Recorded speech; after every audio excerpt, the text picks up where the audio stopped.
Ndabasuhuje cyane nimugire amahoro. Muri uyu munsi noneho ngiye kubaha amakuru atariho ivumbi, amakuru ya nyayo mumaze iminsi mu gihirahiro kuri iyi application bita Quantum Wallet.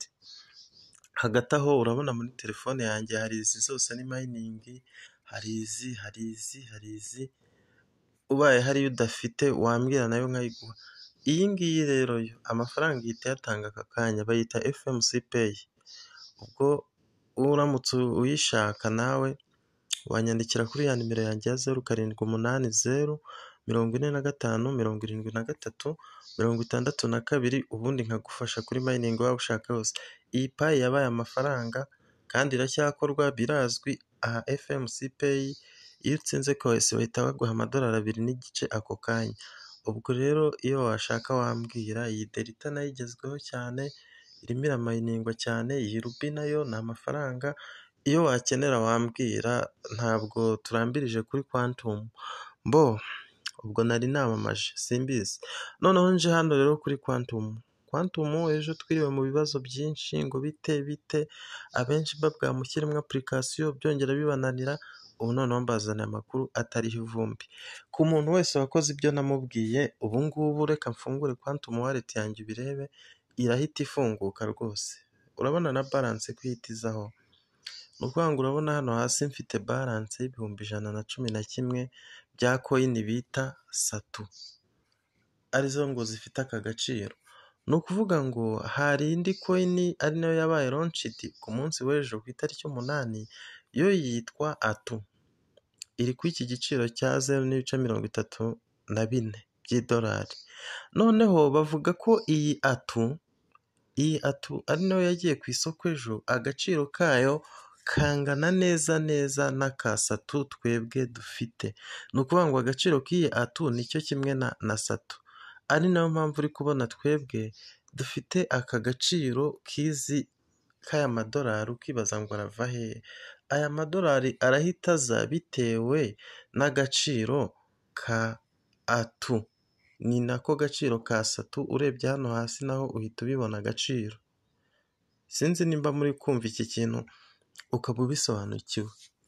Amadolari uri kubona hejuru ari nayo ari munsi y'ingano ya coin za Satu ufite, ari kwiyongera cyangwa akagabanuka bitewe n'aho iyi coin bita Atu ari nayo yagiye ku isoko ejo igeze.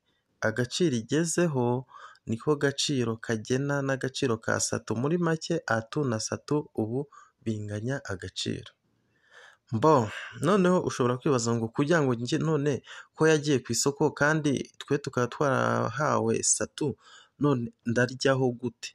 Ko yabaye listed ndaryaho gute? Amatangazo rero tuyabona hano atariho ivumbi.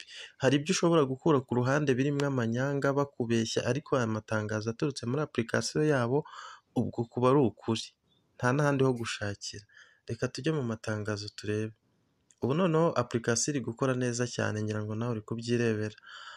Twarihanganye biranga, none biri gukunda. Ni ukuvuga ngo rero hano reka turebe aya matangazo yo hasi ni aya kera. Reka turebe iri tangazo batanze ku itariki, ndabona zari itariki 7 z'ukwa 5 baritanze mbere. Reka turebe uko byavugaga. Ubwo wenda twebwe byatugezeho ejo ku 8, ariko iri tangazo riravuga ngo iki? Baravuga ngo Atu token officially launched on PancakeSwap. Ngo PancakeSwap. Ubwo iyi ni exchange yayilistinze, dore ngo yitwa nimba ari PancakeSwap. So you can say whatever you want. Reka tuyifungure. Baratubwira ko nyine ubu Atu yamaze kuba listed kuri iyo bita PancakeSwap. Ubu yamaze kuba listed. Dore ngibi baratubwira ngo Atu token is now officially launched on PancakeSwap decentralized exchange. The global market is officially connected and Atu is full open for circulation. Ni ukuvuga ngo nyine hano barimo baratubwira ko Atu yamaze kujya ku isoko kuri ya exchange, bakatubwira igihe yagiriye ku isoko, dore ngibi ni itariki 8, bakatubwira yuko noneho yagurishirizwa kuri iyi bita PancakeSwap kuri BNB Smart Chain.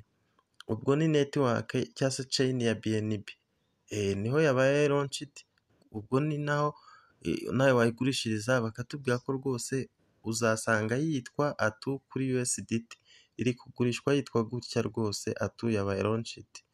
Noneho na contract address yayo, ushaka nko kugura ATU ngo uzishyire ahantu, ushobora wenda no kuba wazishyira no muri MetaMask cyangwa se Trust Wallet, uzafata iyi contract address uyishyiremo ukoresheje network ya BNB.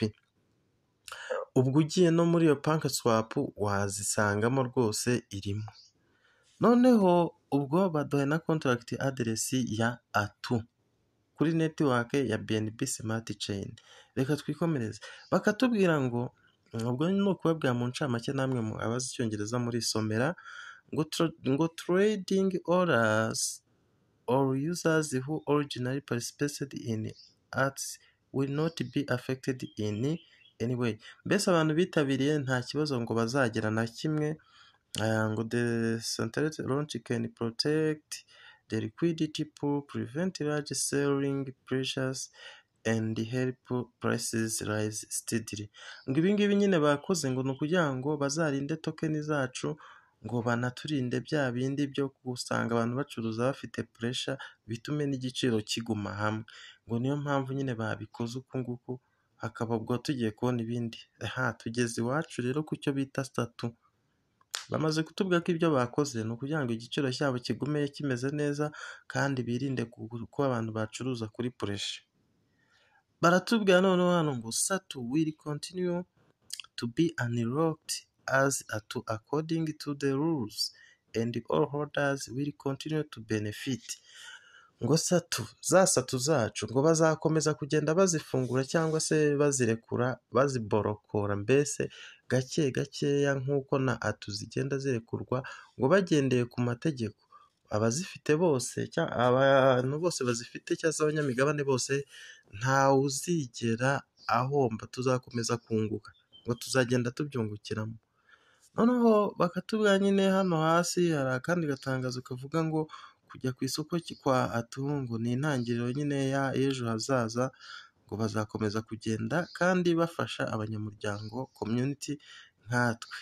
Ubwo ni ibingibi ntaho bigarukiye, ibi urabyumva. Noneho uri kwibaza ngo ndasabwa iki noneho sasa ko maze kubona kuko coin yagiye ku isoko, ndasabwa iki? Reka nkwereke icyo usabwa.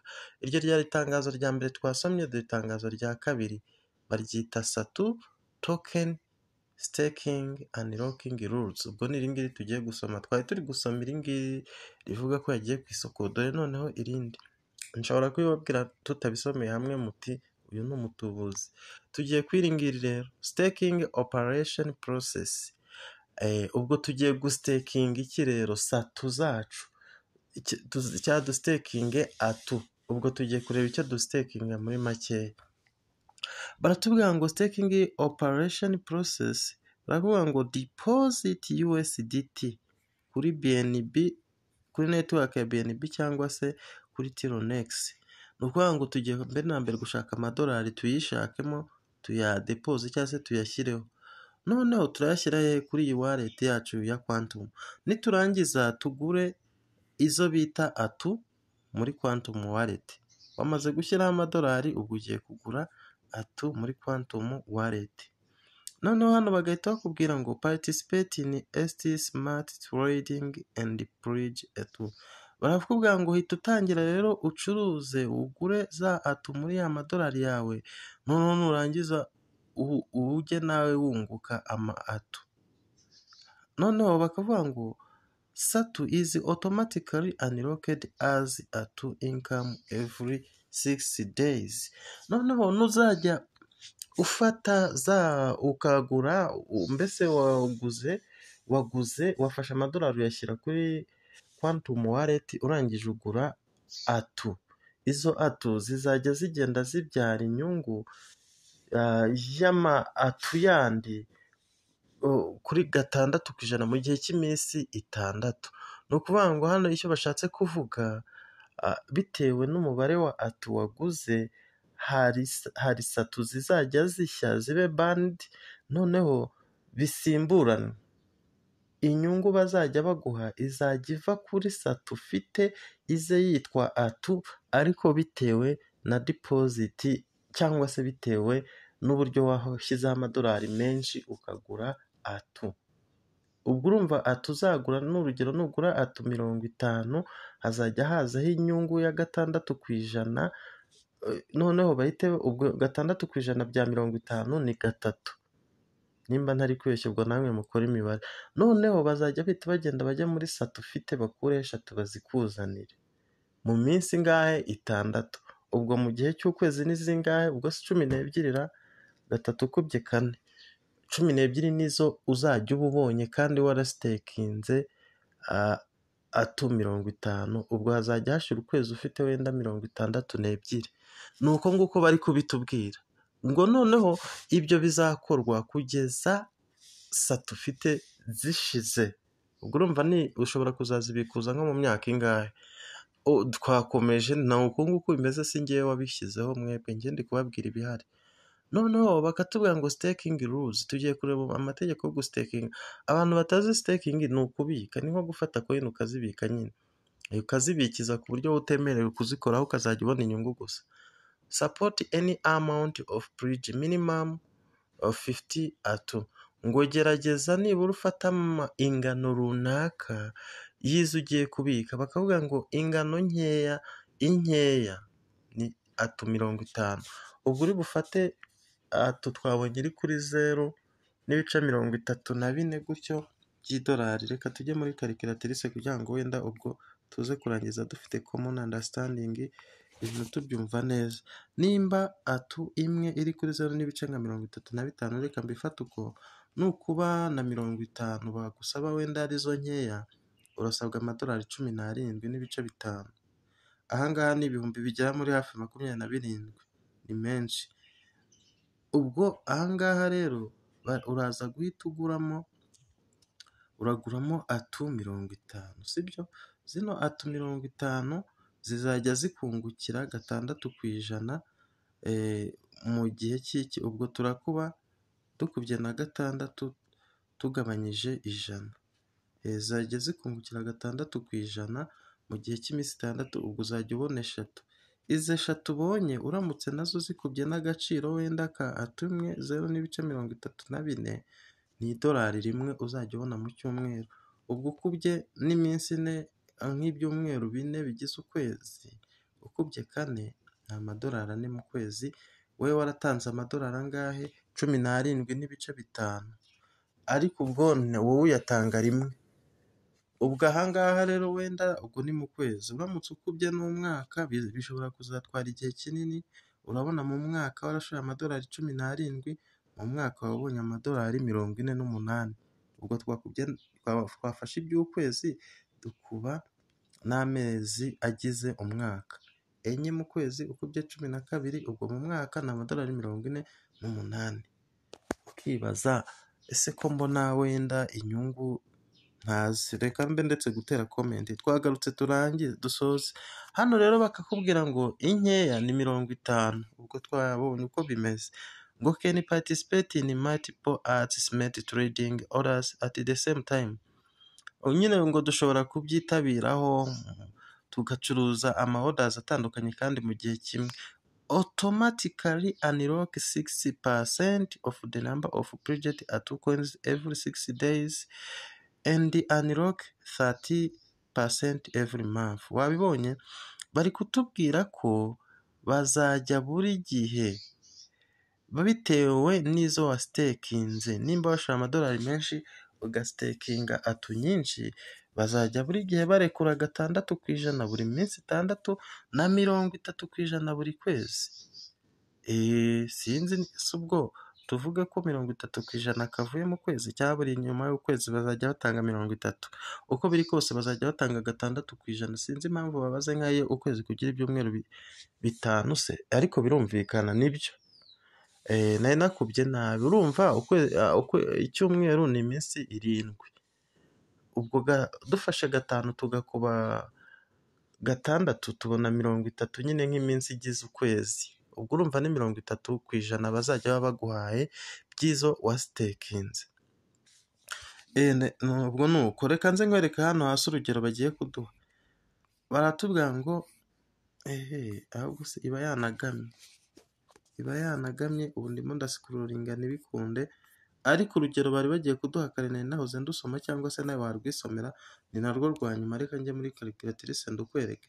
Barimo baratubwira ni urugero ngo nuramuka wenda uguze atu igihumbi, urumva, ukaba uzifiteho, ubwo uzajya uzikuba na 6, ubundi uhita ugabanya kangahe, ugabanya 100, ubone ko uzajya ubona atu 60 mu kwezi. Kandi izi atu 1000 zirahenze, nimba imwe iri kuri 0.35, turamutse dukubye n'igihumbi, aya mafaranga ni menshi, amadolari 350. Noneho mu gihe cy'icyumweru kiriya minsi 6, ubundi baguha izi 60, ukazikuba na 0.35, uzajya ubona amadolari 21 mu cyumweru. Ubwo uramutse ukubye 5, kubera ko twabonye noneho ko ari mu kwezi, ubwo ni amadolari 105. Ahangaha niho waba wenda wazajya ugira akantu ubona. Ubwo urumva ubonye 105 mu kwezi, kubera ko twabonye ko ubwo 60 dukubye kangahe, turakuba 5, kuko aha ni mu cyumweru kimwe, dukubye 5, mutavuga ngo simbikoze uko mutabona, nizi atu bazajya baguha, wazikuba rero na 0.35, dore ya madolari 105 haturutse. Ubwo uramutse ushoye amadolari 350, ndabona ariho haba harimo ikintu. Naha ahandi ni ugupfundikanya nyine, ntitunabizi nimba biri shuwa. Ibi bintu rero as conclusion cyangwa se nk'umwanzuro, urabona uko byatangiye, urabona kugira ngo bazahereze umuntu coin ukuntu birimo bidusaba, ndabona binakwamye, none ubwo n'abantu benshi baba bari kuyikoresha. Ni ukuvuga ngo ibi bintu kubijyamo ni risk taking, ni ugufata risk. Application yagarutse ku murongo, ariko ibintu bari kudusaba ni risk waba ufashe, ni risk waba wifatiye, utazavuga ngo ni umuntu wagushutse. Hari igihe baba ari abascammers, kuba coin yagiye no ku isoko ikaba irimo isaba amadolari, ibyo ntuzagire ngo birizewe 100%. Hari igihe coin ijya ku isoko ejo ikabihubutseho ikabivuyeho. Rero n'aya makuru, undi uri buguha amakuru ahabanye nk'aya simbizi, ntabwo biba byizewe. Ni aya makuru ahari, kuvuga ngo uri buze kurya ntacyo washoye biragoye, ndetse yewe twamaze kubona ko ayo washoye utayagaruza mu kwezi kumwe. Ubwo rero ngewe ku bwanjye ni ukuba nifashe nkareba iyo bigana, wenda mbonye haciyemo nk'amezi 2, sinzi nimba kitameze nka bya bindi biza bikamara amezi angahe bikarya abantu, ubwo nzagenda ndeba. Icyo mbona ni uko twakitonda cyane, ko coin turazifite nyine, zirahari ntaho zagiye, urumva. Ubwo icyo usabwe ni ugutuza wowe ukareba, naho ubundi ngo ubwo nushora biravuga yuko uzagenda ubona amafaranga mpaka izi coin zawe zishize. Urumva biba ari ibintu nyine nk'uko babivuga ariko bikora, washora pe, sibyo? Amadolari nka 350 uyashatse, ubaye reba nkanjye mfite 38,000, usibye ko banavuze ko agaciro kayo kazagenda gaterwa n'aho igeze. Agaciro ka atu gashobora kugabanuka, ugasanga nayo washoye n'uri kuyagaruza. Nk'aya maza ya mbere ugasanga ihagaze kuri 0.3, wowe waba waramaze no gushora ugasanga ihise zigije kuri 0 n'ibice bingahe, aho niho umuntu ashya. Naho ubundi ikomeje kuzamuka cyangwa se ikaguma aho iri ugashora, ntabwo washya. Twabonye ko nubwo washora ari amadolari 17, twabonye ko mu mwaka ari amadolari nka 50. Twari twabonye 40 n'angahe, ariko twakubye n'ibyumweru bikeya, 50-60 arimo. Ubwo rero ni aya makuru ahari, nawe uzikorera ubushakashatsi. Ibyo gushora njye ndumva nk'inama waba witonze, kuko ntabwo wahita ubyizera 100%, ariko ubundi amakuru yo ni aya ngaya.